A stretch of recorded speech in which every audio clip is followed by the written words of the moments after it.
நம்மளுக்கு நிறைய பேருக்கு தெரியாத ஒரு சூப்பரான ஒரு இன்வெஸ்ட்மெண்ட் தான் பாண்டு. ஒரு கம்பெனி தன்னுடைய கம்பெனியுடைய தேவைக்காக பப்ளிக் கிட்ட இருந்து கடன் வாங்குறதுக்கு பேரு தான் பாண்டு. நம்ம பிக்சட்ல பேங்க்ல போடும் போது நம்மளுக்கு இன்ட்ரெஸ்டா 6.5 to 7% வரை நம்மளுக்கு இன்ட்ரெஸ்ட் கிடைக்கும். ஆனா நம்ம பாண்ட்ல இன்வெஸ்ட் பண்ணும் போது நம்மளுக்கு 8% இருந்து 12% வரை நம்மளுக்கு இன்ட்ரெஸ்ட் கிடைக்கும். பாண்டுடைய செக்யூரிட்டி லெவல் வந்து AAA இருந்து தொடங்கி D வரை தனித்தனியா பிரிச்சு வச்சிருப்பாங்க. இது எப்படி ஆனா பெரிய கம்பெனில இருந்து சின்ன கம்பெனி வரை தனித்தனி செக்யூரிட்டியா வச்சிருப்பாங்க. இதுல கவனிக்கப்பட வேண்டிய விஷயம் என்னன்னா, நம்மளுடைய செக்யூரிட்டி லெவல் வந்து கூட கூட நம்மளுடைய இன்ட்ரெஸ்ட் ரேட் வந்து குறையும்.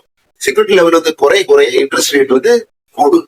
அவனுடைய இன்ட்ரெஸ்ட் வந்து மந்த்லி வைஸோ அல்லது 3 மந்த்துக்கு ஒரு தடவையோ நம்மளுடைய பேங்க் அக்கௌண்ட்ல ஆட்டோமேட்டிக்காவே நம்மளுடைய பேங்க் அக்கௌண்ட்ல வந்து கிரெடிட் ஆகும். பாண்ட்ல நீங்க 1000 ரூபீஸ்ல இன்வெஸ்ட் பண்ண ஆரம்பிக்கலாம். பாண்ட் வந்து பிக்சடை விட அதிகமான இன்ட்ரெஸ்ட் வந்து உங்களுக்கு கொடுக்கும்.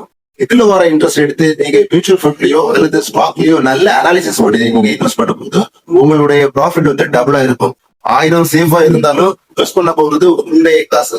அதனால ஒண்ணுக்கு 2 தடவை அனாலிசிஸ் பண்ணிட்டு பாண்ட்ல இன்வெஸ்ட் பண்ண ஆரம்பிக்கும். இந்த இன்ஃபர்மேஷன் உங்களுக்கு பிடிச்சிருந்தா உங்க ஃப்ரெண்ட்ஸ்க்கு ஷேர் பண்ணுங்க.